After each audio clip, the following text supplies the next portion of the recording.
So last video में हमने देख लिया था कि कैसे फ्यूज़न हुआ स्पर्म का ओवन के साथ में through because of zona pellucida layer. ठीक है, ज़ोना पेलुसिडा में ब्रेक हो जाती है, उसके बाद वो इंश्योर करती है कि एक ही स्पर्म जो है वो ओवम तक पहुंच सके, फ्यूज़ कर सके। तो ये सब हमने देख लिया था। अब हम आगे की बात करने वाले हैं नेक्स्ट पार्ट में। सो यहाँ से देख लेते हैं।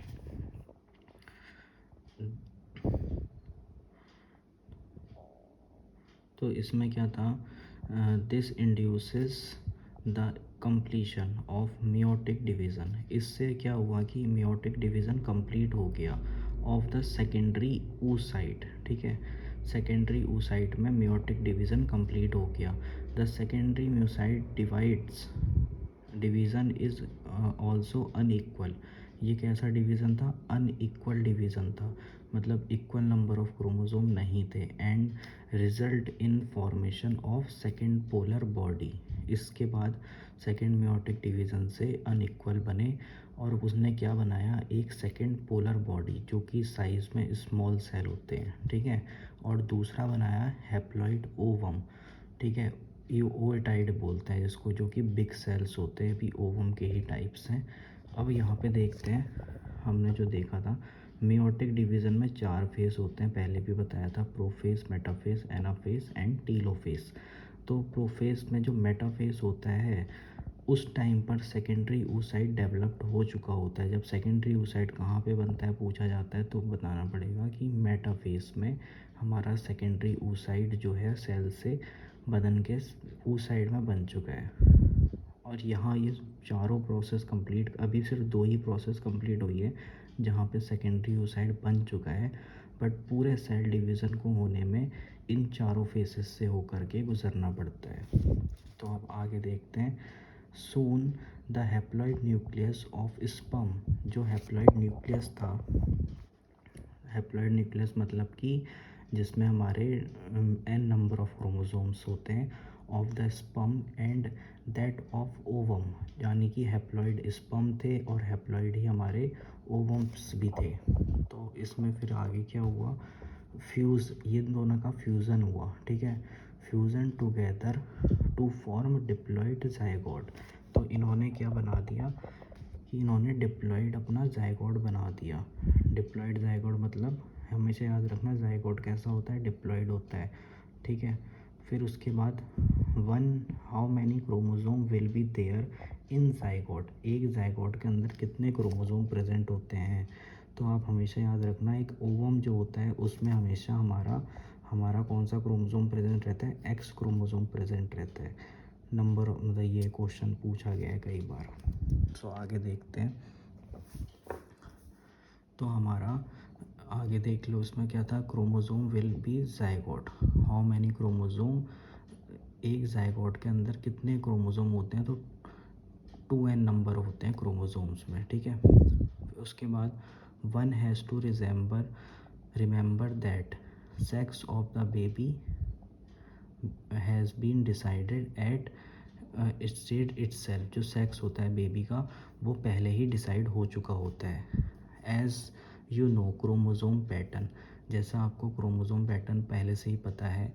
इन ह्यूमन फीमेल, जो ह्यूमन फीमेल्स होती हैं उनमें क्या होता है कि एक्स क्रोमोसोम प्रेजेंट होता है, और मेल्स में कौन सा होता है, XY क्रोमोसोम प्रेजेंट होता है। देयरफॉर ऑल द हैप्लॉइड, यानी कि n number of chromosomes gametes, haploid gametes होते हैं जिनको हम, जिसमें मतलब हैप्लॉइड गैमेट मतलब 23 pairs of chromosome produced by females. और ये किसके द्वारा प्रोड्यूस करी गई हैं, फीमेल्स के द्वारा। हैव सेक्स क्रोमोसोम एक्स, इनके पास एक सेक्स क्रोमोसोम प्रेजेंट होता है।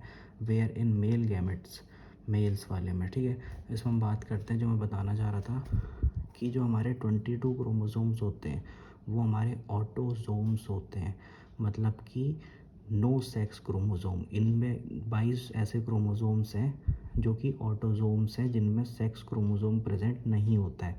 और जो हमारा 23rd जो पेयर है क्रोमोसोम का वो हमारा सेक्स क्रोमोसोम होता है। ये बात याद रखना, कई बार एग्ज़ाम में पूछा जाता है। तो आगे देखते हैं। 50% of sperm carry x chromosome. 50% कैसे एक्स क्रोमोजोम होते हैं और जो बाकी 50% हैं वो वाई क्रोमोजोम होते हैं। After fusion of male and female gamete, ठीक है, the zygote would carry x x और एक्स वाई क्रोमोजोम। फ्यूज़न के बाद या तो वो एक्स क्रोमोजोम में जाएगा या एक्स वाई क्रोमोजोम में जाएगा, depending whether sperm carry X और वाई, यानी स्पर्म कौन सा कैरी करता है उस चीज़ पे डिपेंड करता है कि एक्स बनेगा, एक्स एक्स बनेगा या एक्स वाई बनेगा।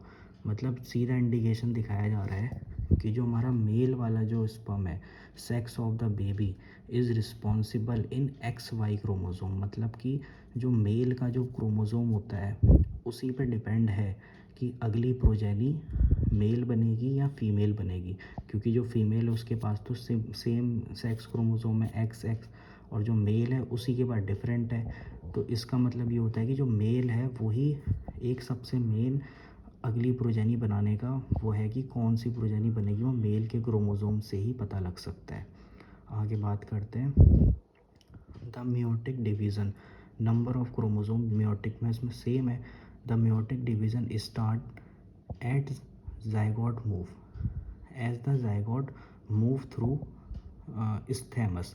अब जैसे ही zygote हमारा स्थैमस तक पहुंचता है, it's a part of fallopian tube, जो हमें पता है पहले से कि ये स्थैमस किसका पार्ट है, फेलोपियन ट्यूब का।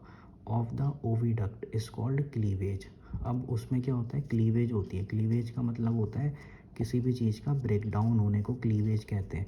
यहाँ पे ब्रेक डाउन किसका होता है, सेल का। पहले एक सेल होता है, उसमें हमारा स्पर्म फ्यू आता है, ज़ोना पेलुसिडा ब्रेक करता है, मतलब ज़ोना पेलुसिडा अंदर एंट्री देती है स्पर्म को, उससे हमारा डिवीज़न होता है, सेल डिवाइड होता है। तो जो ये सेल डिवीज़न का प्रोसेस है 2 से 4 फिर 8 ऐसे करके जो ब्लास्टोसाइड बनता है, तो उसी ब्लास्टोमर बनता है 8 to 16 सेल स्टेज में।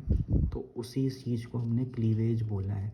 क्लीवेज का मतलब होता है डिवीज़न ऑफ सेल, ठीक है। क्लीवेज टूवर्ड द यूट्रस, अब यूट्रस तक क्लीवेज होती है। एंड फॉर्म 2 8 से 8 16 डॉटर सेल। इसके बाद क्या होता है, इनमें डिवीज़न होता है, पहले 2 से 4 8 फिर 16 डॉटर सेल। अब इसी चीज़ को हम ब्लास्टोमर बोलते हैं, डिवीज़न ऑफ सेल्स को, ठीक है। ब्लास्टोमर ऐसी स्टेज होती है, आगे बताएंगे। The embryo with 8 to 16 cell stage.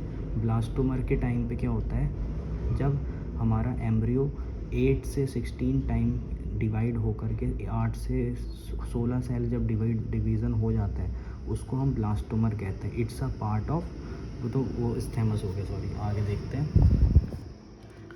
फिर इसके बाद क्या था कि ब्लास्टोमर्स इज़ कॉल्ड मोरुला। अब जो ब्लास्टोमर्स थे उनको क्या बोला गया है, मोरुला बोला गया है। मोरुला भी एक स्टेज है जहाँ पे सेल डिवीज़न का, उस स्टेज में क्या होता है कि जो हमारा ब्लास्टोमर होता है वो 8 से 16 टाइम डिवाइड हो गया होता है, यानी एक सेल से 2 बना, फिर 2 से हमारा 4 बना, 2 से हमारा 4 बनेगा, ऐसे ऐसे करके डिवीज़न जब 8 से 16 बार ऐसे डिवीज़न होता है तो उस स्टेज को ही हम क्या बोलते हैं, मोरुला बोलते हैं, ठीक है। आगे देखते हैं। The morula continues to divide. अब मोरुला भी बाद में रुकता नहीं है, वो डिवाइड करता रहता है।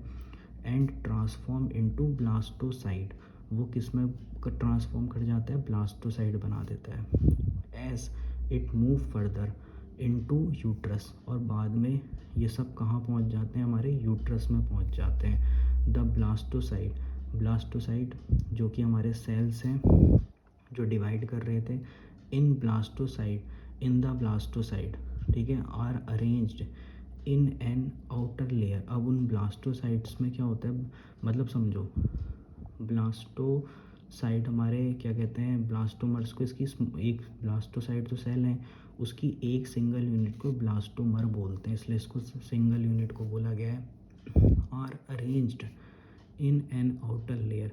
अब जो हमारे ब्लास्टोमर्स थे या ब्लास्टोसाइड कह लो, उनमें एक आउटर लेयर डेवलप्ड होती है जिसको बोलते हैं ट्रोपोब्लास्ट।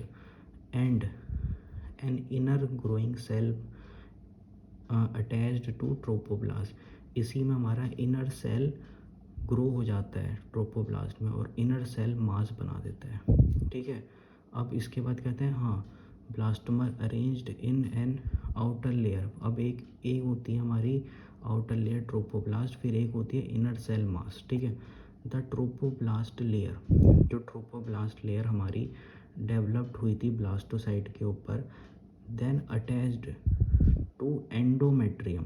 अब ट्रोपोब्लास्ट वाली जो लेयर थी वो एंडोमेट्रियम से अटैच्ड हो गई। अब एंडोमेट्रियम क्या था? Inner mass layer of uterus, मतलब inner most layer of uterus. Uterus की सबसे अंदर की जो लेयर होती है उसको एंडोमेट्रियम बोलते हैं।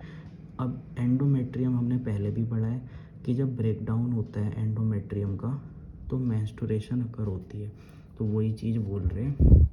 तो इनर सेल मास जो था वो एंडोमेट्रियम से अटैच्ड हो जाता है and inner cell mass get differentiate. अब जो इनर सेल मास था हमारा वो डिफ्रेंशिएट हो गया एज एन एम्ब्रियो, और वो बाद में एम्ब्रियो में कन्वर्ट हो गया। मतलब हमने क्या देखा, जो सेल डिवीज़न हुआ, ब्लास्टोसाइट बना, ब्लास्टोमर बना, वो बाद में कन्वर्ट होकर के ब्लास्टोमर एम्ब्रियो में कन्वर्ट हो गया। After attachment the uterine cell division rapidly. अब उसके बाद क्या होता है, जो उसमें फिर जो एम्ब्रियो बना उसमें भी बाद में सेल डिवीज़न्स होते रहते हैं अंदर ही अंदर, एंड कवर्स ब्लास्टोसाइट, और वो ब्लास्टोसाइट को कवर करके रखते हैं। ठीक है, जो कि मोरूला होता है। ठीक है, as a result the blastocyte become embedded. अब जो हमारा ब्लास्टोसाइट था, ठीक है, ब्लास्टोसाइट जो था हमारा, जो कि 8 to 16 सेल स्टेज में था, वो क्या होता है, एम्बेडेड मतलब फंस जाता है इन एंडोमेट्रियम। एंडोमेट्रियम सबसे inner most line of the uterus. Uterus की इनर मोस्ट लाइन जो एंडोमेट्रियम है उसमें हमारा फंस जाता है कौन, ब्लास्टोसाइट। ठीक है, दिस इज़ कॉल्ड इम्प्लांटेशन, और इसी चीज़ को इम्प्लांटेशन बोला जाता है एंड लीड्स टू प्रेगनेंसी। और जब इम्प्लांटेशन हो जाता है, इम्प्लांटेशन का मीनिंग ही क्या है, कोई भी चीज़ जब हम कहीं पे रख देते हैं, इम्प्लांट कर दिया। ठीक है, प्लांट को जैसे पौधे को लगाते हैं तो इम्प्लांट हो गया। इसी तरीके से जब हम एम्ब्रियो को यूट्रस में फिट कर देते हैं तो उसको इम्प्लांटेशन बोला जाता है। ठीक है, तो उसी चीज़ को प्रेगनेंसी भी कहते हैं।